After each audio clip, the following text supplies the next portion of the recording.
सुप्रभात बच्चों। आज हम समास पढ़ेंगे और इसको हम समास दो सामासिक पदों का मेल समास कहलाता है। समास का अर्थ होता है संक्षेप। क्या होता है? संक्षेप। एक समास के जो है वो कितने बेटे हैं? 6 बेटे। कितने बेटे हैं? 6 बेटे हैं। और पहला है अव्ययी भाव समास। पहला है अव्ययी भाव समास। दूसरा बेटा है कर्मधारय समास। कर्मधारय समास। तीसरा है तत्पुरुष समास।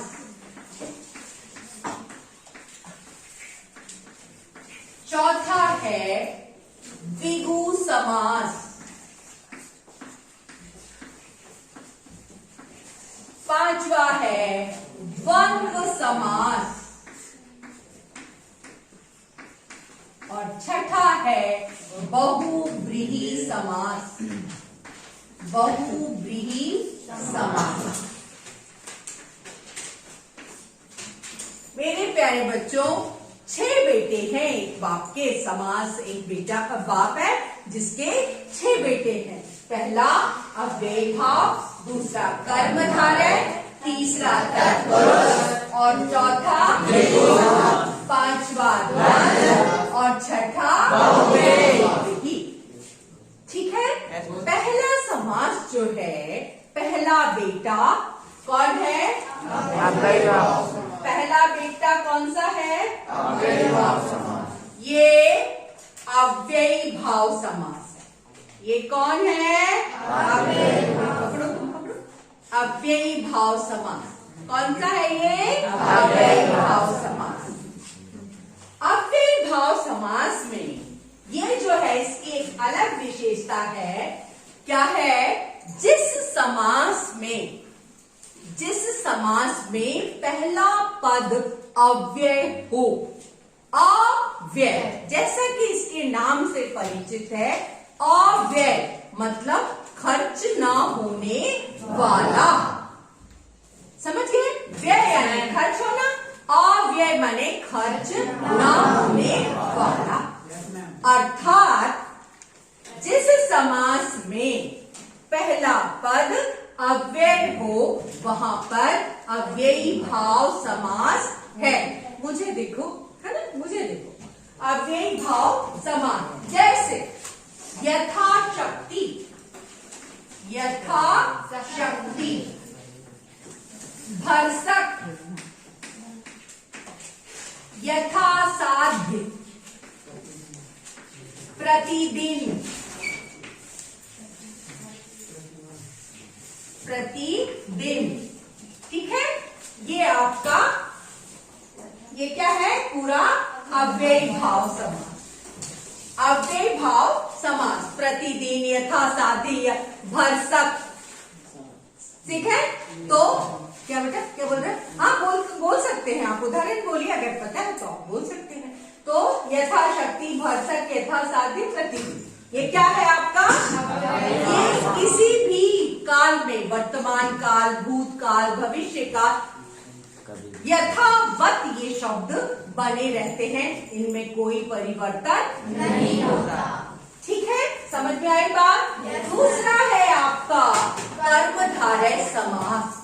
कर्मधारय समास जिस समास में पहला पद विशेषण और दूसरा पद विशेष्य होता है उसे कहते हैं कर्मधारय समास।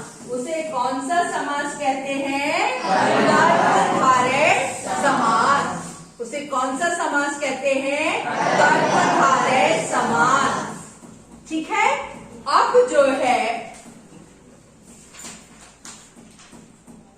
कर्मधारय में क्या होता है? पहला पद विशेषण और दूसरा विशेष। ये इसकी विशेषता है। ये कौन कौन सा? जैसे, उदाहरण है ना, क्या है उदाहरण? कमल। कमल तो है लेकिन ये विशेषण, ये विशेष, इसको पूर्व पद और उत्तर पद भी कहते हैं। पहला पद दूसरा पद भी कहते हैं।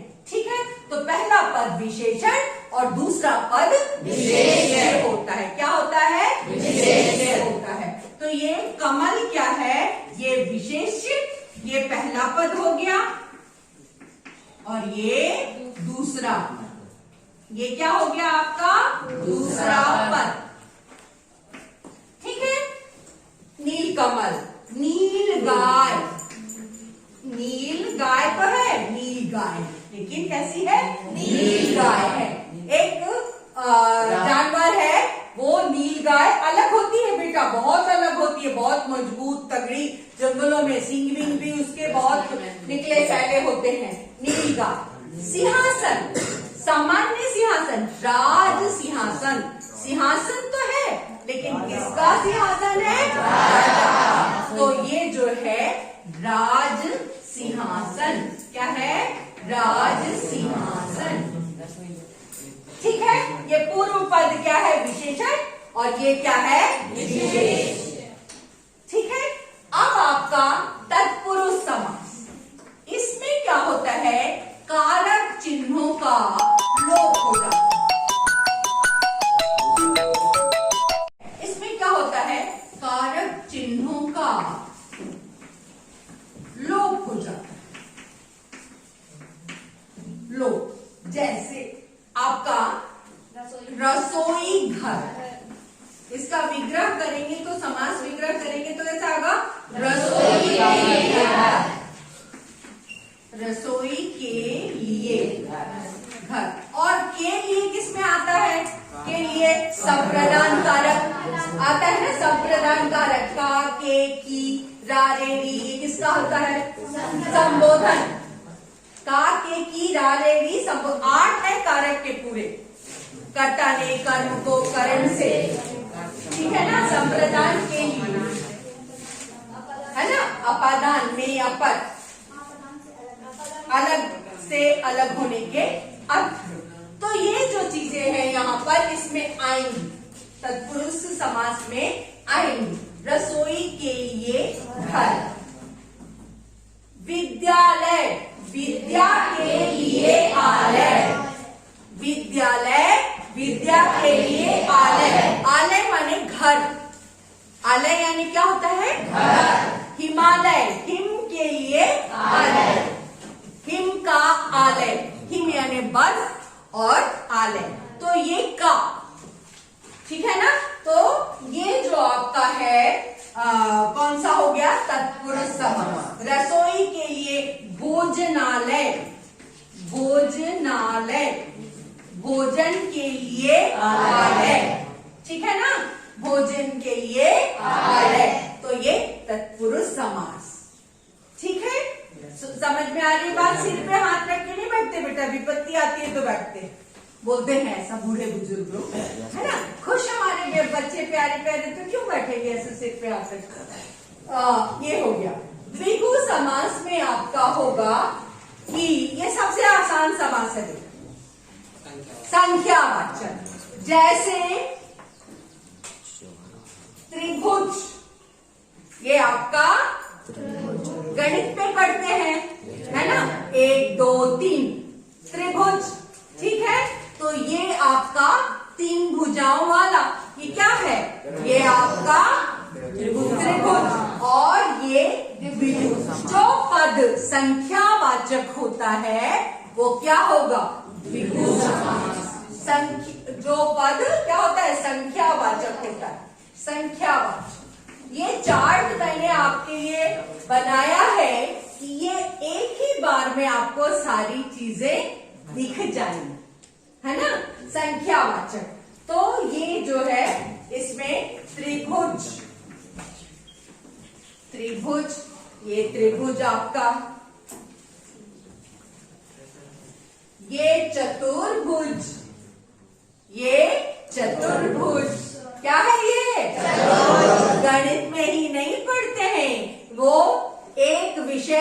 दूसरे विषय का पूरक होता है कि नहीं होता?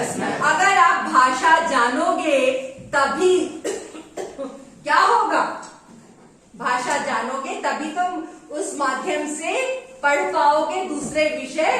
तो कोरिलेट होते हैं कि नहीं, संबंध उनका आपस में होता है कि नहीं होता है। और इसको आप घन भी कहते हो, चार उससे बना हुआ है तो इसको घन भी कहते हैं ना, है ना?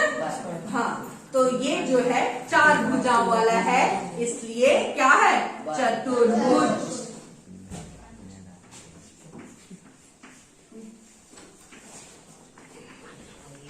चतुर्भुज ये इसमें ना जाने असंख्य भुज, ठीक है ना? तो ये असंख्य भुज, ये शंकु, शंकु है ना? 1 2 3 4 5 6 ही है। षटभुज क्या हो जाएगा? षटभुज। ये कौन सा श है? कल मैंने सिखाया था मूर्धन्य श। कौन सा श है? ये हो गया आपका त्रिभुज, चतुर्भुज, षटभुज, चारपाई, चौराहा, चार राहों का समूह है ना? चार राहें जहां आकर मिलती हैं उसको क्या कहते हैं? चौराहा। अब अपने प्रिंसिपल सर के रोड ये वाली एकेडमिक ब्लॉक से जाते हैं अपन। एक राह एक हॉस्टल की ओर चली जाती है, एक मंदिर की ओर चली जाती है, एक हॉस्टल के ये क्वार्टर की ओर चली जाती है। चौराहा, वो चौराहा है ना, चार राहों का समूह। क्या है? चौराहा।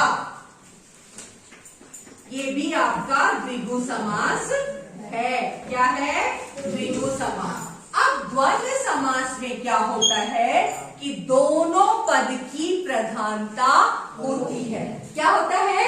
दोनों पद की प्रधानता होती है। जैसे दाल रोटी, माता पिता, लोटा डोरी, दिन रात,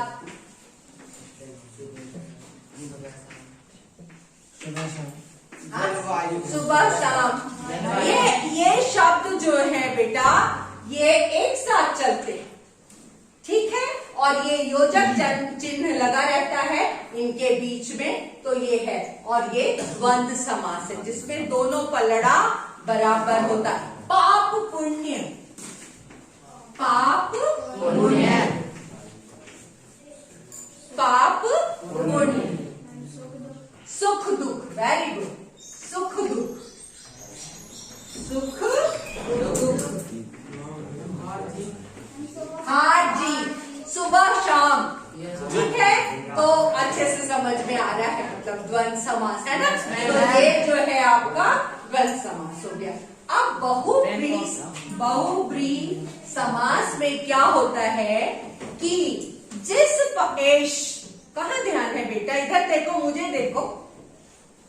बहुब्रीहि समास में क्या होता है कि दोनों पद, मतलब प्रथम पद और द्वितीय पद की प्रधानता न होकर किसी अन्य पद की प्रधानता होती है ना? मतलब न लड़कियों की बात है, न लड़कियों की बात है, न लड़कों की बात है, रेणु शर्मा की बात है। अन्य पद की प्रधानता है ना? अन्य पद की प्रधानता हो गई। जैसे चंद्रशेखर, क्या है बेटा? चंद्रशेखर। तो यहाँ पर इसका समास विग्रह क्या होगा? चंद्र है शिखर पर जिसके, अर्थात शिव, शिव है ना? चंद्र है शिखर पर जिसके, अर्थात शिव, ठीक है ना? हाँ, तो ये चंद्रशेखर, चंद्र है शिखर पर जिसके, अर्थात शिव। अर्थात शिव। ठीक है, ये हो गया। दशानन, 10 मुंह वाला, 10 है। आनन, आनन यानी मुख, आनन यानी मुख। 10 है आनंद जिसके अर्थात रावण, लंकेश। लंका का ईश कौन? वो अलग है। 10 है आनंद जिसके, 10 का आनंद, दशानन। 10 आनंद व आनंद है जिसके अर्थात रावण। हाँ, अर्थात रावण। लंबोदर, लंबा है उदर, उदर यानी पेट, उदर जिसका अर्थात गणेश। ठीक है। वीणा पानी, वीणा है पानी, पानी यानी हाथ, हाथ में जिसके अर्थात सरस्वती। ठीक है। अब इधर आ जाओ, आइए इधर आइए। 4 लोग 2 लोग।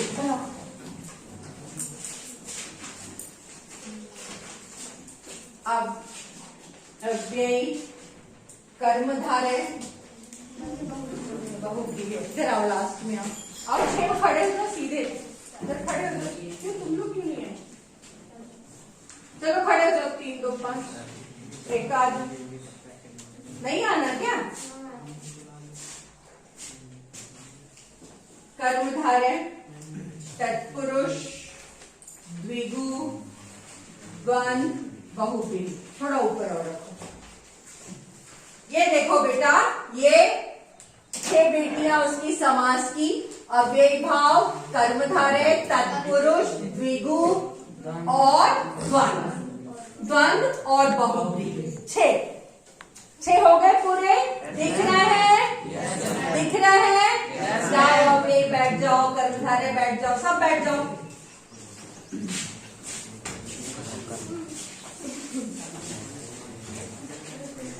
एक्टिव रहा करो क्लास में बेटा, सोते नहीं रहना। तो ये जो है आपका, अब जो है समास एक, जिनकी 6 बेटियां, अब पहले बेटा कहा था मैं, तो बेटियों को भी समय मिलना, वो तवज्जो देना चाहिए ना। हाँ, अब ये भाव समास कर्मधारय, तत्पुरुष, द्विगु, द्वंद्व और बहुव्रीहि। बहुव्रीहि अव्यय में पहला पद अव्यय, और देश काल परिस्थिति का इस पर कोई असर नहीं पड़ता। हर काल में ये जो है वो क्या होता है? हर काल में वैसे का वैसा शब्द परिवर्तित नहीं होता। इसके बाद कर्मधारय पहला पद विशेषण, दूसरा विशेष। कमल पहला पद विशेषण, दूसरा विशेष। प्रथम पद विशेषण, द्वितीय पद क्या है? विशेष। विशेषण क्या है? जो विशेषता हो, और विशेष क्या है? जिसकी विशेषता बताई जाए। कमल क्या है? विशेष है, और नील क्या है? विशेषता। समझ में आया? उसके बाद कारक चिन्हों का लोप होता है। रसोई के लिए घर, संप्रदान कारक, तो संप्रदान तत्पुरुष भी हम कह सकते हैं कि नहीं? रसोई के लिए घर, भोजन के लिए आलय, भोजनालय। ठीक है। द्विगु समास, द्विगु अर्थात संख्या। आप क्या करेंगे? याद करने के लिए एक समास एक उदाहरण, एक समास एक उदाहरण, एक समास एक उदाहरण। कभी परिभाषा नहीं भूलोगे। ठीक है। अब द्विगु बता दिया, संख्यावाचक त्रिभुज, चतुर्भुज, षट्भुज और ये शंकु, चौराहा, चारपाई। ठीक है। इसके बाद बहुव्रीहि समास, जिसमें न प्रथम पद प्रधान होता है, न द्वितीय पद प्रधान होता है। उसमें दोनों पद की प्रधानता न होकर किसी अन्य पद की प्रधानता होती है, उसे हम कहते हैं बहुव्रीहि समास। दशानन, आनंद, 10 है आनंद जिसके। वीणा पानी, वीणा है पानी, पानी क्या मतलब क्या है? ऐसे लेके रहती हैं सरस्वती जी। वीणा है पानी, अपन तभी तो कहते हैं पानी ग्रहण संस्कार। एक लड़की का हाथ दिखाते हैं, एक लड़के का हाथ दिखाते हैं, पानी ग्रहण, समझ गए ना? हाँ, विवाह वाले, है ना? फिर इसके बाद चंद्रशेखर, चंद्र है शिखर पर जिसके, अर्थात शिव। तो ये आपका बहुव्रीहि समास है। द्वंद्व बच गया? अच्छा, द्वंद्व बच गया। इसमें दोनों पद की प्रधानता होती है। दाल है और रोटी नहीं है तो कुछ काम नहीं होगा जी। माता है पिता नहीं है, माता पिता भाई बहन दादा दादी नाना नानी पाप पुण्य, सुबह सवेरे शाम मामा मामी, सुख दुख दिन रात, जल वायु, हाँ लोटा डोरी। ठीक है, चलिए होमवर्क लिख लीजिए। समास किसे कहते हैं? समास किसे कहते हैं? इसके 6 प्रकार का वर्णन उदाहरण सहित कीजिए। इसके 6 प्रकार का वर्णन उदाहरण सहित कीजिए।